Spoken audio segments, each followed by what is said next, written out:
বিদায় হজের মর্মবাণী। শুক্রবার ৯ জিলহজ ১০ হিজরি সনে হজের সময় আরাফা ময়দানে দুপুরের পর হযরত মুহাম্মদ সাল্লাল্লাহু আলাইহি সাল্লাম লক্ষাধিক সাহাবার সমাবেশে এই ঐতিহাসিক ভাষণ দেন। হামদ ও সালার পর তিনি বলেন, হে মানুষ, তোমরা আমার কথা শোনো। এরপর এই স্থানে তোমাদের সাথে আর একত্রিত হতে পারবো কিনা জানি না। হে মানুষ, আল্লাহ বলেন, হে মানব জাতি, তোমাদেরকে আমি এক পুরুষ ও এক নারী থেকে সৃষ্টি করেছি এবং তোমাদেরকে সমাজ ও গোত্রে ভাগ করে দিয়েছি যেন তোমরা পরস্পরের পরিচয় জানতে পারো। অতএব শুনে রাখো, মানুষে মানুষে কোনো ভেদাভেদ নেই।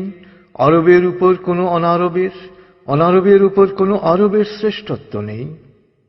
তেমনি সাদার উপর কালোর বা কালোর উপর সাদার কোনো শ্রেষ্ঠত্ব নেই। তোমাদের মধ্যে সেই ব্যক্তি আল্লাহর কাছে সবচেয়ে বেশি সম্মান ও মর্যাদার অধিকারী যে আল্লাহকে ভালোবাসে। হে মানুষ, শুনে রাখো, অন্ধকার যুগের সকল বিষয় ও প্রথা আজ থেকে বিলুপ্ত হল। জাহেলি যুগের রক্তের দাবিও রহিত করা হল। হে মানুষ, শুনে রাখো, অপরাধের দায়িত্ব কেবল অপরাধীর উপরই বর্তায়। পিতা তার পুত্রের জন্যে আর পুত্র তার পিতার অপরাধের জন্যে দায়ী নয়। হে মানুষ, তোমাদের রক্ত, তোমাদের সম্মান, তোমাদের সম্পদ পরস্পরের জন্যে চিরস্থায়ীভাবে হারাম অর্থাৎ পবিত্র ও নিরাপদ করা হল। যেমন আজকের এই দিন, আজকের এই মাস, এই শহর সকলের জন্যে পবিত্র ও নিরাপদ।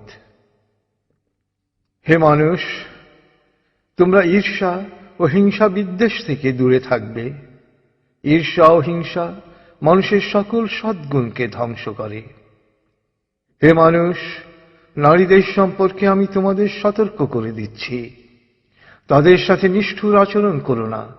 তাদের উপর যেমন তোমাদের অধিকার রয়েছে, তেমনি তোমাদের উপর তাদেরও অধিকার রয়েছে। সুতরাং তাদের কল্যাণের দিকে সবসময় খেয়াল রেখো। হে মানুষ, অধীনস্থদের সম্পর্কে সতর্ক হও।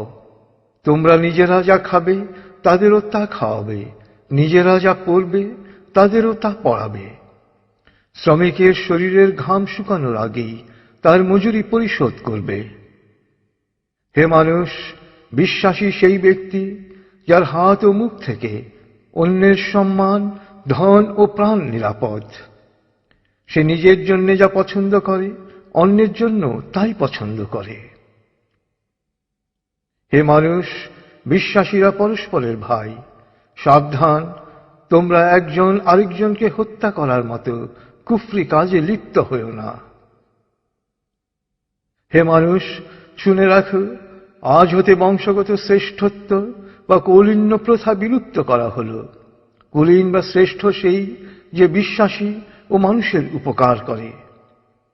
হে মানুষ, ঋণ অবশ্যই ফেরত দিতে হবে। বিশ্বস্ততার সাথে প্রত্যেকের আমানত রক্ষা করতে হবে।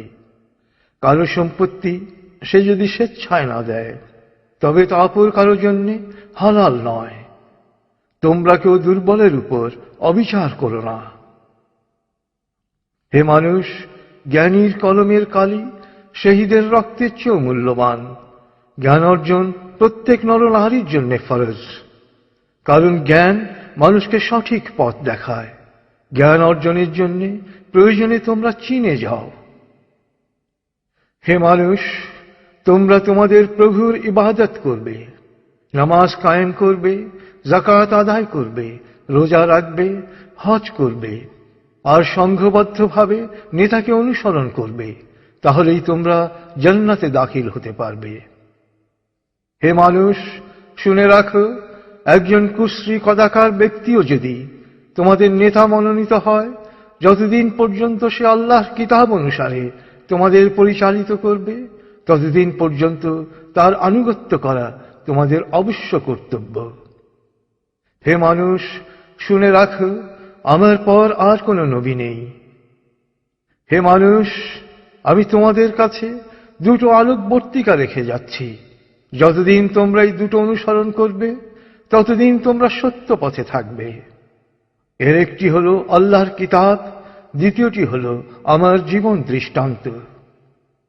হে মানুষ, তোমরা কখনই ধর্ম নিয়ে বাড়াবাড়ি করো না, কেননা অতীতে বহু জাতি ধর্ম নিয়ে বাড়াবাড়ি করার কারণে ধ্বংস হয়ে গেছে। হে মানুষ, প্রত্যেককেই শেষ বিচারের দিনে সকল কাজের হিসেব দিতে হবে, অতএব সাবধান হও। হে মানুষ, তোমরা যারা এখানে হাজির আছো, আমার এ বাণীকে সবার কাছে পৌঁছে দিও।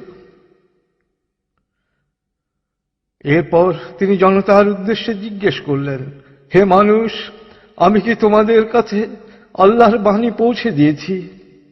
সকলে সমস্বরে জবাব দিল, হ্যাঁ। এরপর নবীজি বললেন, হে আল্লাহ, তুমি সাক্ষী থাকো, আমি আমার সকল দায়িত্ব পালন করেছি।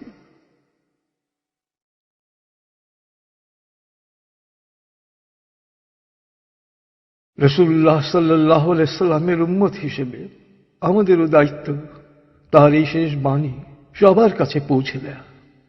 আল্লাহ আমাদের সবাইকে এ দায়িত্ব পালন করার তৌফিক দান করুন। আমিন।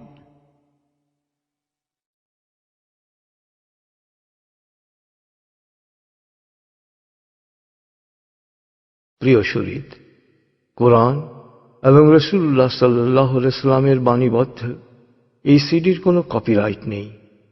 সিডিটি কিনে বা কপি করে যত খুশি বিতরণ করতে পারেন, শেয়ার করতে পারেন ইন্টারনেটে, ইমেইলে অ্যাটাচ করে পাঠাতে পারেন বন্ধু বান্ধব ও পরিচিতদের কাছে। আন্তরিকতার সাথে যত বেশি সংখ্যায় সম্ভব এটি বিতরণ করুন।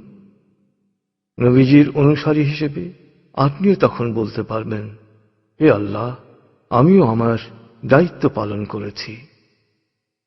যে কোনো তথ্যের জন্য ভিজিট করুন www.quantummethod.org.bd।